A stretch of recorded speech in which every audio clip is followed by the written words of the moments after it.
Contouring and ব্রঞ্জিং কি একই? একদমই না। দুটো যেমন প্রোডাক্টের দিক থেকে ডিফারেন্ট, তেমনই এই দুইটির অ্যাপ্লিকেশন প্রসেস, প্লেসমেন্ট এবং ফিনিশিংও কিন্তু আলাদা। আজকের ভিডিওতে কথা বলবো ব্রঞ্জিং এবং কন্টুরিং এর মধ্যে কিছু মেইন ডিফারেন্স নিয়ে।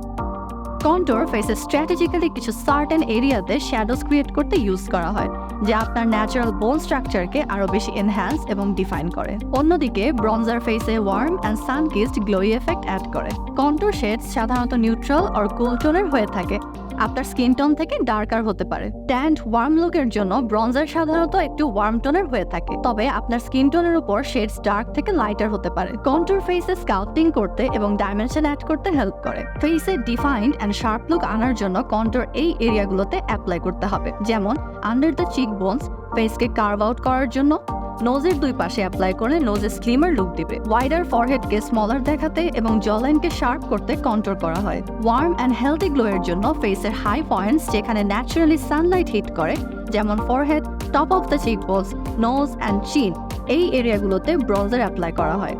It can also be used on the eyelids as an eyeshadow alternative. Contour face shadows and depth add করে একটি matte finish দেয়। Contour cream, powder and liquid formeও হয়ে থাকে। On the other side, bronzer sun-kissed radiant finish add করে। Overall একটি healthy and glowing complexion দেয়। Contour একটি angled and precise brush দিয়ে অ্যাপ্লাই করতে হবে, যেন রাইট প্লেসমেন্টেও ব্লেন্ডিংটা প্রপারলি হয়। ব্রঞ্জার একটি বড় ফ্লাফি ব্রাশ দিয়ে অ্যাপ্লাই করা হয় সফট অ্যাপ্লিকেশনের জন্য। ন্যাচারাল সানকিসড লুকের জন্য ব্রঞ্জারকে সিমলেসলি ব্লেন্ড করা ইম্পর্টেন্ট। আমার মনে হয় এখন আপনাদের কাছে এই দুটোর ডিফারেন্স একদম ক্লিয়ার।